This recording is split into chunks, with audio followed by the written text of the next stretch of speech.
joined here by Nick Carlson. For those of you who have not met Nick Carlson, Nick is a local golfer here from Hamilton High School. Grew up in Hamilton, went to the University of Michigan, and has had quite a playing career. So he's not a guy that's going to tell you a lot about what he's done and brag about himself. So I'm going to do a little bit first, and then we're just going to kind of have a conversation, and I'm going to ask him some questions that I think that maybe you might want to know about what goes on inside the mind of a really good golfer. So I'm hoping to learn a few things myself. So first, let me just go over a couple of his accomplishments. So Nick was a two-time high school state champion, four-time all-state golfer. He was runner-up, I believe, the other 2 years. Okay. His sophomore year, he set a course record 62 in a tournament that he played in at Diamond Springs? At the Hamilton Invite, that he won by 14 strokes. So he's done this by the time he was a sophomore in high school. Pretty impressive. He was then the youngest player to ever sign with U of M after your sophomore year. Okay.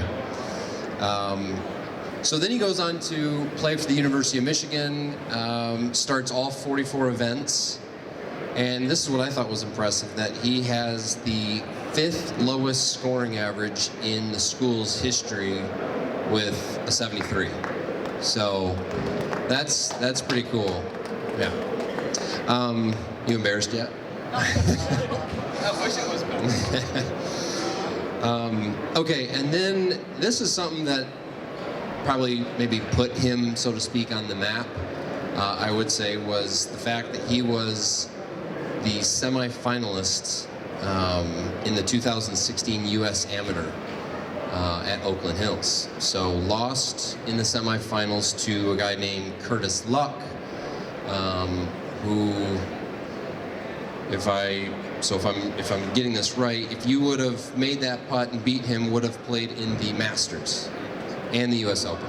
So he was right there. So anyway, I've gotten to know Nick over the last 3-4 years pretty well, and thankful that he could come up here. I just want to ask him some questions. We'll pass the mic back and forth, and hopefully you'll learn something. So, sorry. Let me back up here real quick. Nick is now trying to make it as a touring professional. That's his goal. He wants to play golf for a living, and I'm going to let him talk more about that and his journey with that. So let's back up to tell us just a little bit about when you first started playing golf, who introduced the game to you, how excited you were, and all that kind of good stuff. Yeah, so I don't have any memory of it, but we have pictures and videos and whatnot. When I was out with my dad and my parents and older brother when I was about 2 years old, whether it was putting or chipping or whatever it was at that point in time, we have pictures and stuff like that. And then I do have a visual memory of my first tournament. I was 6 years old at Cascade Country Club in Jackson, Michigan. I went out with my dad, played par 3 course. Through the Meyer Tour, they have a booth somewhere over here, so it's cool to see all of them again. But yeah, it's about 6 years old. I started playing tournament golf, and my dad and I would go to Grand Valley, we used to live in Granville. We'd go down the road to Grand Valley and play putting games, and then it's just started progressing from there. Whether it was, playing for quarters or playing for lunch, as we called it. He was buying me lunch no matter what, but I didn't know that at the time, so it was cool to get that and have that, and then it started to progress more and more and more to where when we moved out to Hamilton, we wanted to pick a location that was somewhere near a golf course and good school district, and we settled on right down the road from Diamond Springs. And then it got to the point where my mom and dad were pissed off that I was dragging them to the golf course every time they'd get home from work or whatever it might be, me coming home from school.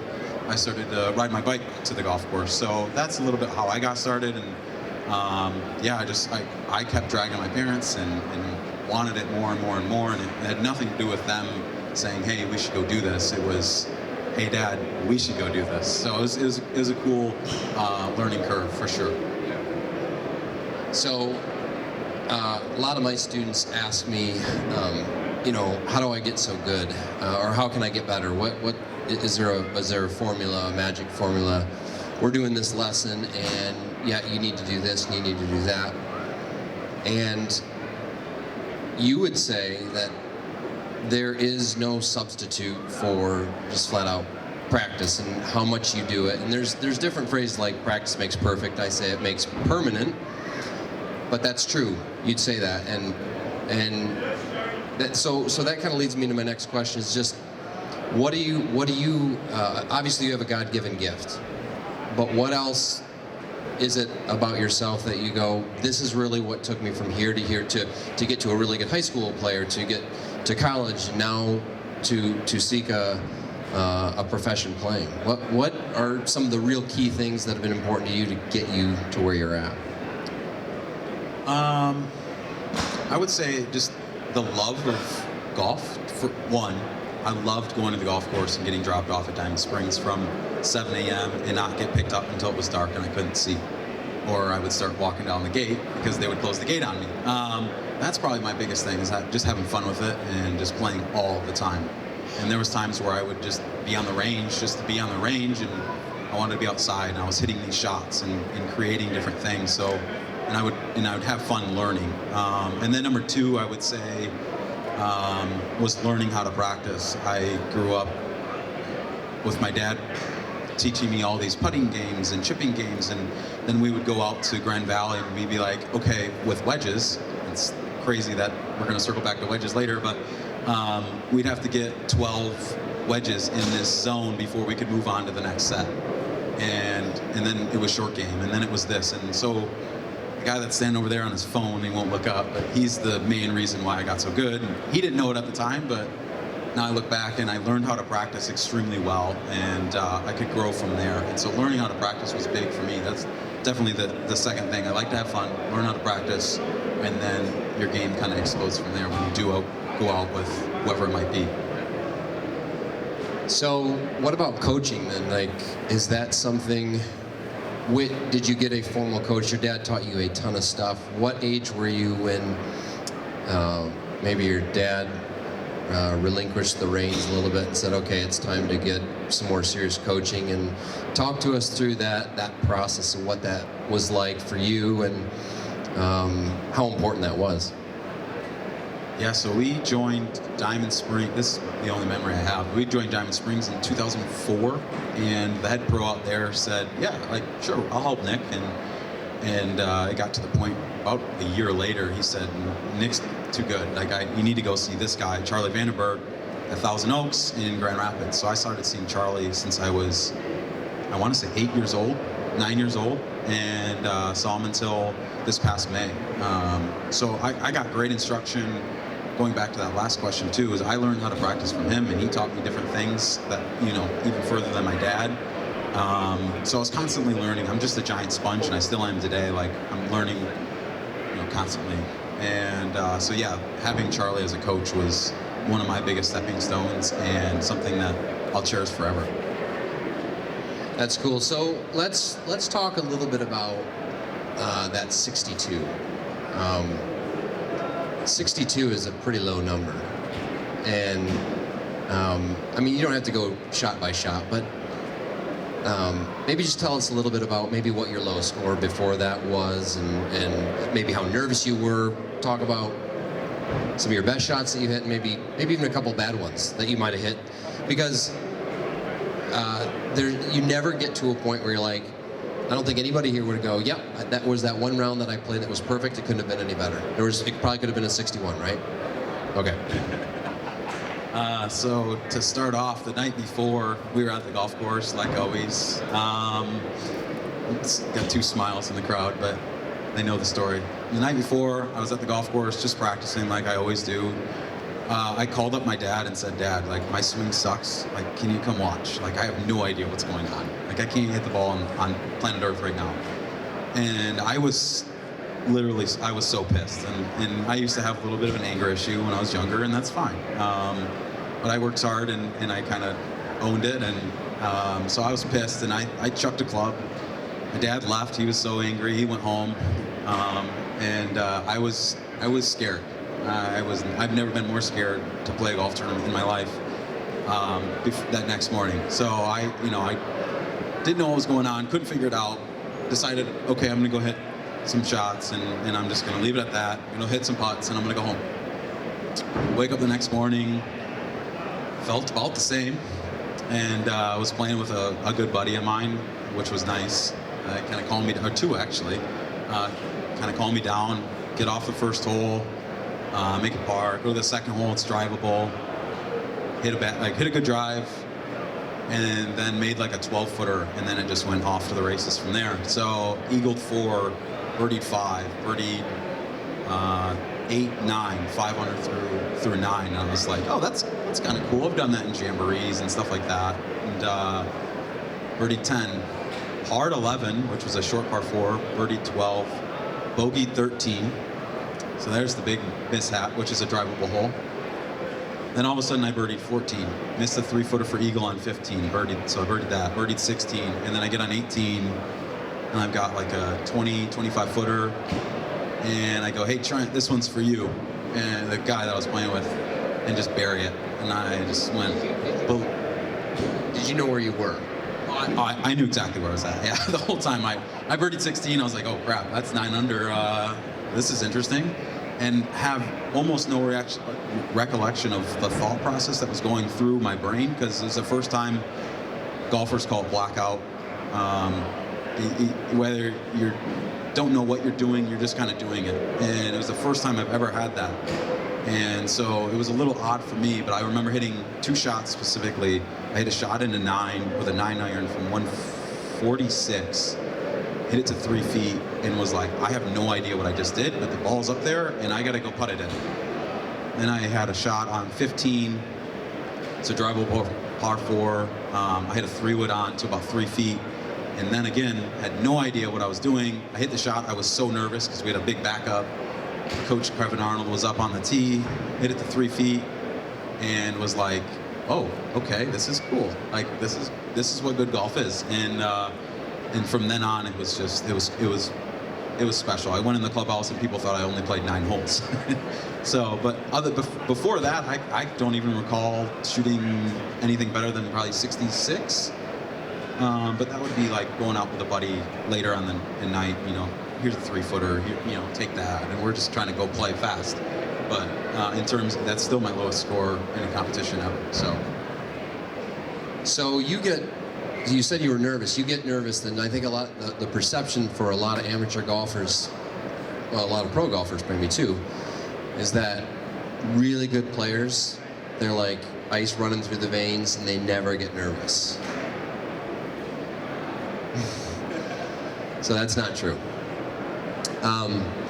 So let's go to the U of M. You sign as a sophomore, and you get there. You were kind of maybe a big fish in a little pond in high school, and all of a sudden you go to Michigan, and it's a little different. Little fish in a big pond. Tell us a little bit about what it was like for your career there, and how that helped you develop, and that will kind of lead us into that other big tournament. So, first ever college golf tournament took place in Minnesota, and I qualified through 4 rounds of playing with the team in Michigan, and you go play 4 rounds. Top 4 scores go play for the team and go travel and get on an airplane, do all that fun stuff. But I was nervous during that 62 round, but that didn't even compare to the nervousness that I experienced on that first tee representing Michigan, the Block M that's underneath my coat. It was unbelievable, and little tiny fish in a huge pond. I get to the range and I see all these names and faces that I saw in tournaments throughout the year. So junior tournaments that I traveled with, AJGA and whatnot, and then just kind of exploded. I realized that, okay, there are people that are a lot better than me, and I need to work a lot harder. So that first tournament was pretty eye-opening for me, and a great experience. I mean, how nervous was I? It took 5 to get out of a bunker on my last hole of the first round. So that's how nervous I was. And I'll never forget it. And those life lessons for the rest, for forever. And I get to share with you guys, like, I was nervous. Don't be nervous when you're in your club championship or whatever it might be. But yeah, just amazing to see all the great players that were in the nation. And then from then on, each year I get to see new players and better players and bigger tournaments, and it only got better. So tell us a little bit about, I think I want to know this, I think maybe some other people do too, about the mental game, right? So we can get into the physical game, which I want to talk a little bit about that, but the mental game I don't think gets talked about enough, and I know that what you're going to try to do here as you're going into this next stage of your career, that's a big thing that sets apart, there's a lot of good golfers out there, and the mental part is extremely important. So tell us a little bit about, like, what do you do to help with the nerves? What do you do to prepare mentally? Maybe there's something that you do specifically, whether there's books that you've read, or I don't know what it might be, but tell us a little bit about how that part of your game has improved.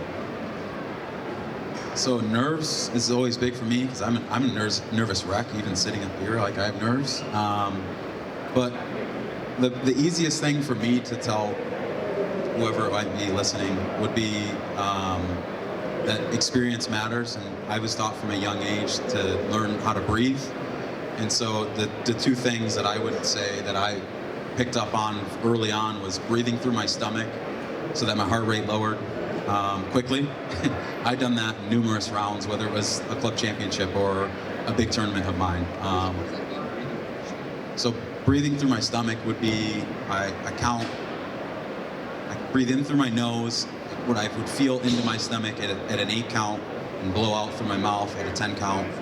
And for me, I was taught by Charlie, it definitely slowed down my heart rate when I would get into a nervous putt or whatever it might be. I'd back away and do a quick count, and it usually get my heart rate down. We figured 10 to 20 beats per minute, almost automatically within those 18 seconds of breathing. And then onto that is, your experience of, okay, here, I've been in this situation before. I've had this 3-footer. I've had this 2-footer before. Let's do it again. So I can remember a round for me, I won the Kent County M as a 17-year-old and was unbelievably nervous in the final round. I was playing Tom Workmeister, who's Mr. West Michigan, and an idol to me, a guy I looked up to. And now he was chasing me that entire backside. I hit a shot to 2 feet, and I was already up by a couple shots. And I looked at my caddy, and I said, "What do I do here? It's 2 feet."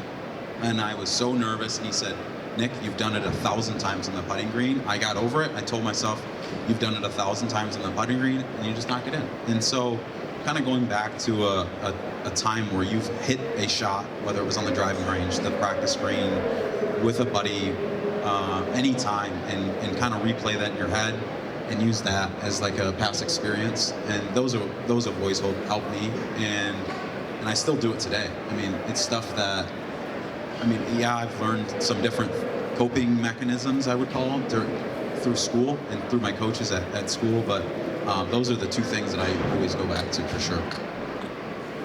That's awesome. That's like something where I've had a lot of my students ask me, well, don't you have to have some success first before you can have something to, think back on? But that success could be as little of the thing that, like your caddy said to you, which was, look, Nick, you've made this putt on the practice green how many times before? You know how to do this. Picture that going in. You can do this again. Okay. So I just want to talk a little bit about probably the biggest highlight maybe in your career so far is the USAM, right? So tell us first of all how you got into that event. I want to hear about that. And then I actually went back. I wasn't there to see Nick compete in this, but I went back on YouTube and found it and found some highlights and just thought it was intense. It was pretty cool. It was really fun to watch. I'm like, man, cool. That's the guy I'm interviewing. So tell us about how you got into it. Tell us again just some of the highlights about that week that you had with. Yeah. So USAM is, for anyone that doesn't know, it's the biggest amateur tournament in the entire world. Like, it's the biggest. It's the head honcho. It's the Masters of amateur golf. It's what everyone kind of strives to get for, and they host, USGA hosts qualifiers all around the world, not just in the U.S., but all around the world. And so there was a qualifier at Egypt Valley. I love Egypt Valley, so I signed up for that one instead of going to the other side of the state. And I tried for 3, 4, 5 years prior to 2016 to even get into the event, and it's the hardest event to get into. They're the top 50 players in the world rankings, amateur rankings. They get in, but after that, there's 312 guys. After that, it's anyone. And so Joe Schmo, that owns the car dealership down the road, if he plays well enough, he can get in. So I go to Egypt Valley, birdie my first 5 out of 7 holes, and got extremely nervous, and I will be the first to admit it. Bogeyed my next 5, just like that. And but lucky enough, I shot even that round, 3 under the next. Talk about nerves. My final putt was 1 foot. I was scared it wasn't going to go in. But anyways, got rumor that I was in. Got a medal. Took a couple pictures of my caddy, cheesed up out of the world, and was so pumped. Because I told myself, all right, Nick, if you get in, you quit your job. And I was working at Ravine's Golf Club with some of these guys that are down here, and I got to quit and just focus on practice. And that was my thing. That if I made it, I was quitting. I was going to work on just golf.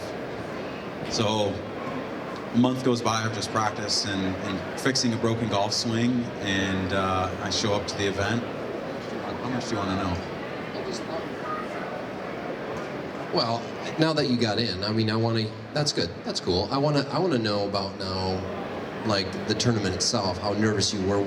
Tell us a little bit about the stroke play, the match play, and specifically maybe about that final match that I watched on TV against Curtis Luck and some of the highlights from that.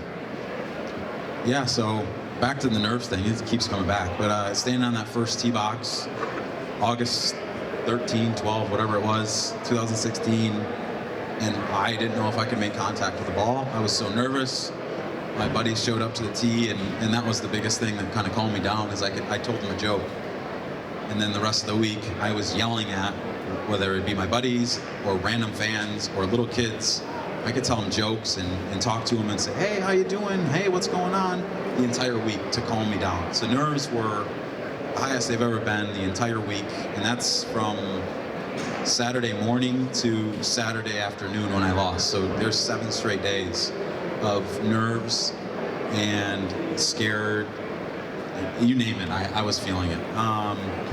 But yeah, so like I said earlier, 312 start the week. They cut down the low 64 in ties. If there's ties, to figure out the exact 64, because it goes into March Madness bracket style. And so 64 go on, and it's dog eat dog until there's 2 guys left, and when there's 2 guys left, only one can win. So yeah, I started my match play with Zach Oshu? I can't remember his name. Zach something, wherever. Doesn't matter. Round of 64 went really well. Won on our 18th hole. Then wake up the next day, got to play 36. So round of 32 and 16 were back to back. I'm playing number 7 ranked kid in the world, second day, from England, Scott Gregory, great kid. Still follow him, talk to him today. So we duke it out and we go 19 holes. I birdied the 19th hole, number 1 there at Oakland Hills South. Went nuts because I thought every time I won or made a big putt, it felt like the coolest thing in the world. It felt like I had just accomplished something. I had done something awesome. I was representing Michigan, the Block M, you name it. So finish that round, go in, shower, go out again, play KK Glenbossett, who was 44th in the world. Meanwhile, I gotta throw it out there, I was 1987th. I wasn't supposed to be there. So beat KK, similar thing as the first round, went 19 holes, made a 3-footer on our first playoff hole, number 1 at Oakland South, went bananas, and Fox loved it. Fox has USGA coverage, so they picked up the USAM, and Joe Buck and all the guys were loving it. So they thought it was the coolest thing. They presented this big Nick Carlson, U of M golfer, is going nuts at Oakland Hills, come out and watch. So I thought that was the coolest thing in the world, that Paul Azinger and Scott McCarron and Joe Buck wanted to watch me play golf. And so I played Dylan Meyer, who was the Western Am champ, number 36 in the world, Illinois. So I've seen him enough, and we grew up playing junior tournaments with each other, so that was pretty cool. Take him and beat him 3-1, which is, I won the 17th hole after being 2 up already. So beat him to get into the semifinals, and that's where I know everything started. And there was media attention. Right after I played Dylan, they threw me on a golf cart, and we went straight to the Fox tent, and I had to sit next to Holly Saunders and give an interview to the entire world. And that was pretty nuts. And I didn't realize at the time how, yeah, a little bit more challenging. I didn't realize it at the time, but it was pretty nerve-wracking. But I was part of that week, going back to the whole thing, I didn't know what was going on. If you come up and tell me, yeah, we met on the 6th green at Oakland Hills during the practice round, I'm not going to know.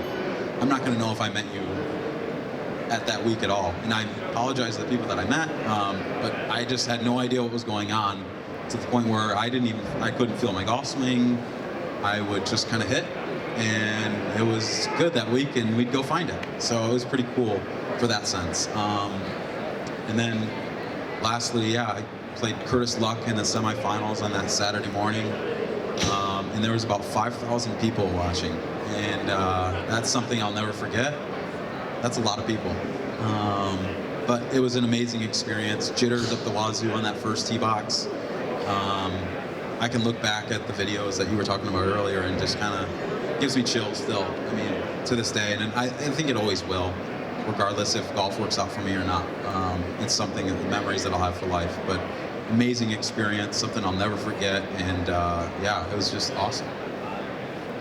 That's really cool. So if you would have made so as the semifinals lost into Curtis Luck, if you would have made that putt, you beat him, you would have played in the Masters and the US Open, right?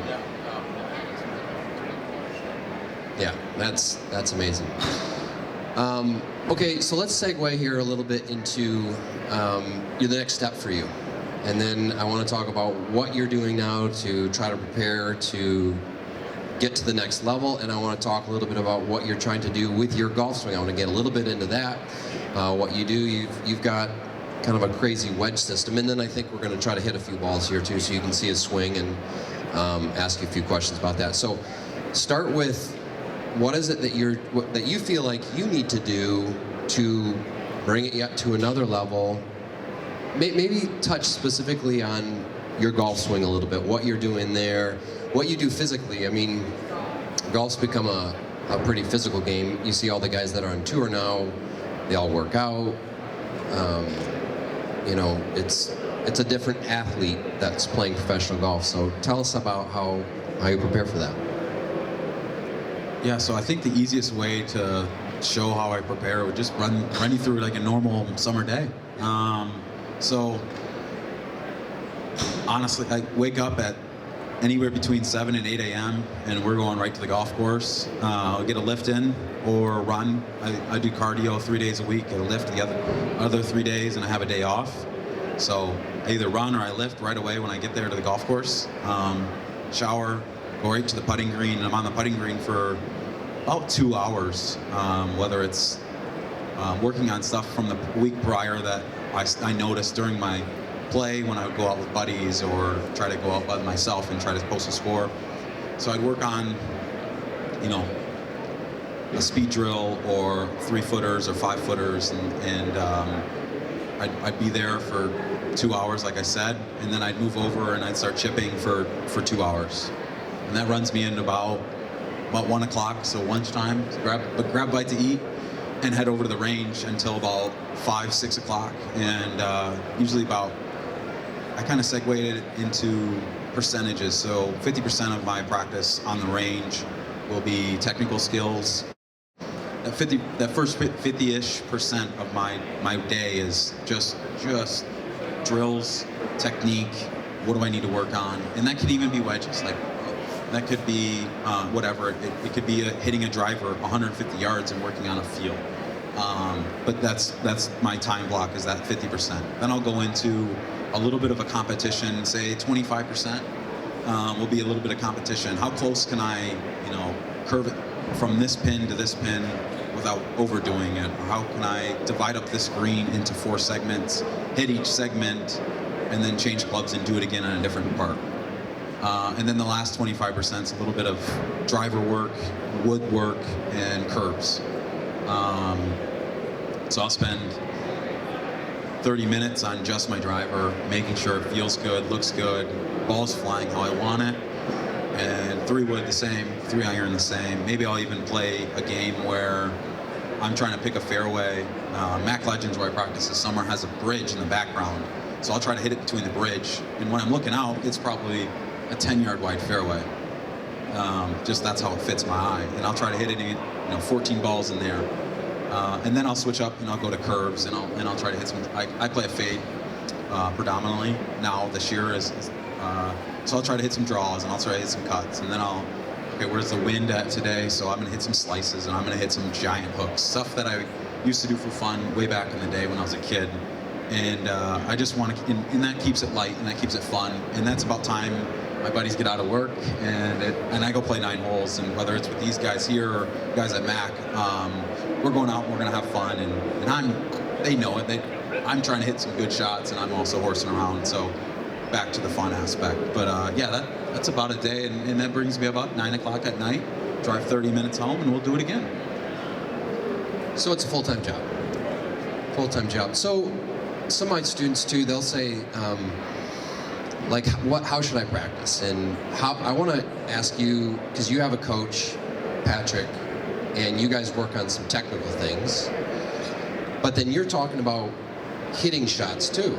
So it's not all technical. It's not all about, well, my swing plane's perfect here, my club face is perfect here. There's an element of that, but you would say that it's really important too to say, well, you still have to hit shots. I still have to put the ball, over here in the rough, in the fairway, hit a draw, hit a fade, hit it low, hit it high. That's still just as important to you as the technique part. Yeah, absolutely. I have multiple games that I play either on the range or on the course. I just came up with a new game last year called 27. So if you go around 27 holes and you got to get up and down the entire time with wedges from different distances and different lies and stuff like that. So yeah, there's constantly new things that I'm trying to improve on and get better on. And a lot comes from Patrick teaching me. He played professionally for 10 years.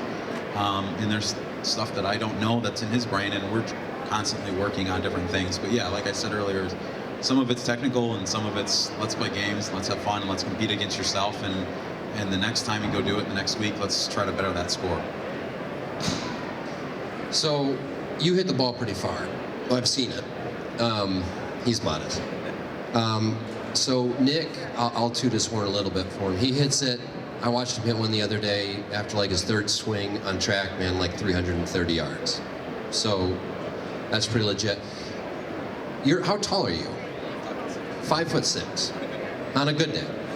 So where does all your power come from? Where do you get the speed from? What that is always what we're getting asked, how do I hit the ball further? What do you do? So there's 2 things. I work out a lot. That's one of the things. That's only about 50%. But when I was growing up, I competed against a guy that hit it so far, was very tall for his age, Brandon Barrows from the other side of the state. And so I was constantly seeing this kid just unleash on a ball, and I was trying to compete with it. We'd play together. We were go back and forth in the state. So I'm constantly playing with him, seeing what he's doing. I'm trying to hit it that far.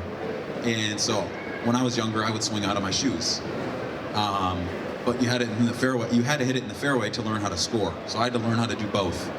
And then from there, I kind of was a longer junior player. I don't know how, other than trying to keep up with someone. That's really, and hitting it as hard as I can, because it's cool to hit it far as a kid, especially as a kid. If there's kids at home that want to hit it far, swing hard. Learn how to hit it straight, but swing hard. that's definitely my advice to them. But then you get in the gym portion, and Michigan, I'd work out in high school and middle school a little bit, and always ran. So I've got strong legs, tree trunks as I call them. And then I get to Michigan, and we have John Sanderson, who does the basketball training, strength and conditioning. So from John's expertise and all his studying that he's ever done for basketball, it translated right into golf. And so I learned under one of the greats for 4 straight years, and kind of took that, and I've been doing it ever since. So like when I say I lift, tonight when I get done from here, I'm gonna go watch the Michigan State game. I'm gonna go lift late night. I'm gonna do squats. I'm gonna do bench press. I'm gonna do curls. I'm gonna do some back stuff. I'm not gonna. Sorry, I don't want to toot my own horn, but I'm gonna throw 300, 400 pounds on a bar, and I'm gonna move it around because that's a stress reliever for me. And whatever happens on the golf course happens. But if I can go to the weight room and relieve some of that, even better, because that makes me a happier person. And same with running. So 3 days a week I'm running, but yeah, I'm constantly trying to improve my body. I wear this thing on my wrist called a Whoop, and it tells me, my strain on my body, whether through cardiovascular load, and tells me how I sleep at night. And so like last night, for instance, I slept really well, so I can treat myself to a hard workout today. Maybe no one's thinking the same thing when they sleep well, but that's my thought process. And I want to go lift hard, and I want to go expend my body almost to the max. And I play a lot of basketball, and I'm trying to push my body to its highest potential, because I know that when I'm on a golf course, that's only 4 hours, but all that is going to equate to me being more calm during the round, me being able to walk off the 18th hole and say, I'm going to go practice for 3 more hours because I can. And so working out, staying in shape, and trying to swing really hard as young all equates to a lot of swing speed. And adrenaline plays a factor, because when I'm in TrackMan with you, it's 116, and when I'm on the golf course, it's 121. So. No, that's good. I think that that's just one of the biggest questions I get asked all the time is how can I get more distance? So to break that fallacy out there that working out is a bad thing, that's something that it's a thing of the past. Okay. You guys want to see him swing a couple? Okay. Let's get to the real business here. So Nick, tell us, maybe grab just looking at this net here, maybe like a 7-iron. Yeah, maybe a 7-iron. And let's just walk through maybe one of the biggest things that you've been working on over the last, 5-6 months in your golf swing. Because I know you've said you've kind of had a breakthrough. Okay. So in late May, early June, I switched from Charlie Vandenberg out of Thousand Oaks. I switched to him to my former assistant coach at Michigan, Patrick Wilkes-Greer, who teaches at Miles Golf now in Ypsilanti. That switch came because my body didn't like the way Charlie did things.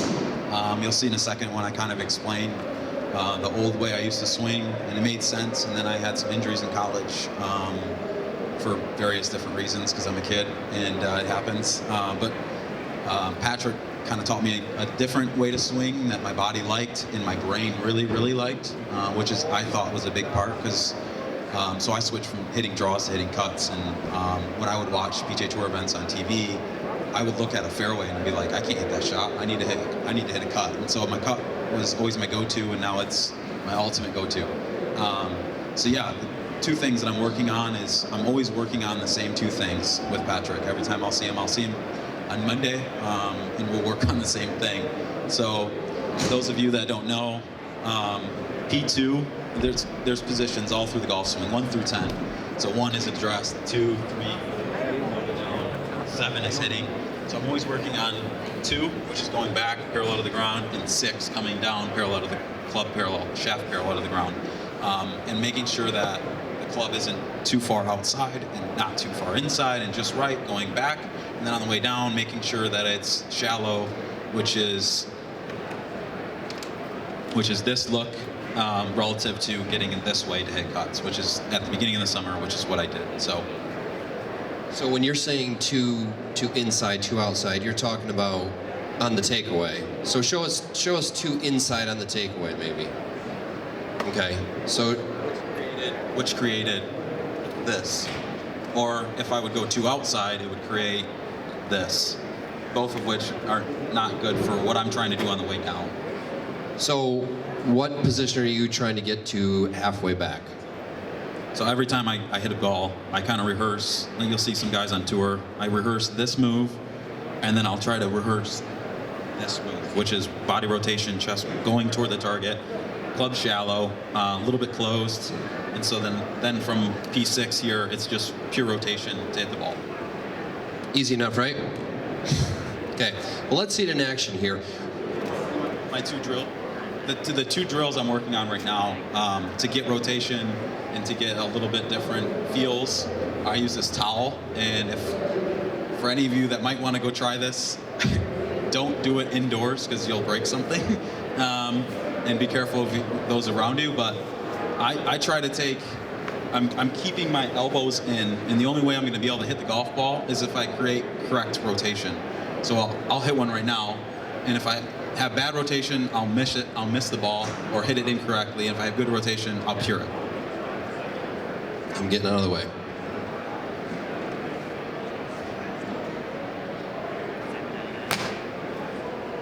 Was that good? It looked good. Yeah. Okay, so the feeling again that you're trying to get there is that with the towel in your arms, you feel like your arms stay connected to your body. Okay, what's this ball? Oh, that's going to be drilled too. Oh, sorry. Okay, so the towel's between the arms, and you're feeling like if I have to have more body rotation as opposed to if my body were to stall and my arms go out. Here's old Nick, Charlie Vandenberg Nick, amazing, but it just didn't work for my body. I had a shoulder issue and a little bit of back issue, so it kind of looked like something like that. So arms are away from the body. So like there's a gap here, and if I do that right with a towel, there's no way it's going to stay. It might stay in my right arm. There's no way it's possibly staying in my left arm. Got it. Okay, so take us into this ball then. What do you got going on with that? So I saw Patrick last week, Saturday? Yeah, so a week ago. And we wanted to create a new way to get shallow. And I'm always talking with him and always sending him videos of whether it be Rory or Tiger or whoever it might be, Jason Day, and we're always working on to get better. So I came up with the drill that I always did with Charlie, but now we've added rotation with the towel and width with the ball. And maybe you can talk about a little bit of width. Why not? Yeah, I will. Okay, so he's talking shallow, and so for those of you who don't know what he means, show us shallow on the way down, Nick, versus... Okay, so shallow is when this club right here, this club is what we'll call laying down. So this would be shallow, this would be too steep right here. So when you look at all really, really good golfers, there to some variation, this club is never coming in like this. So when he's saying I'm trying to get more shallow, that's what he means. Okay. Now width. So this is to try to create width. What does width mean? Well, width. Can you turn around the other way, Nick, once so that you can see width? Width would be. I'm going to point to you here. Width would be how high up his hands are here, and the width is how far his hands are out away from him. So show us something that would be not wide, kind of collapsed. Look right there. So obviously the ball falls out when you do that. So do you have to be pretty flexible to do that? So for people who aren't maybe as flexible, can you still get width? Yeah, I mean, yeah, you can do anything in a golf swing as long as you're doing it properly. I could be stiff as a board, but I could still get my hands correctly and my arms as far enough as my body will allow it. Me and Rory are totally different in the terms of he has a little bit more flexibility with his left shoulder, but we still get into a similar position to what our bodies can allow. Cool. So can you actually hit balls with that too, or when you with this ball? Show us one with that one. And that, yeah, I know. I'm putting you on the spot. This is not easy. Yep.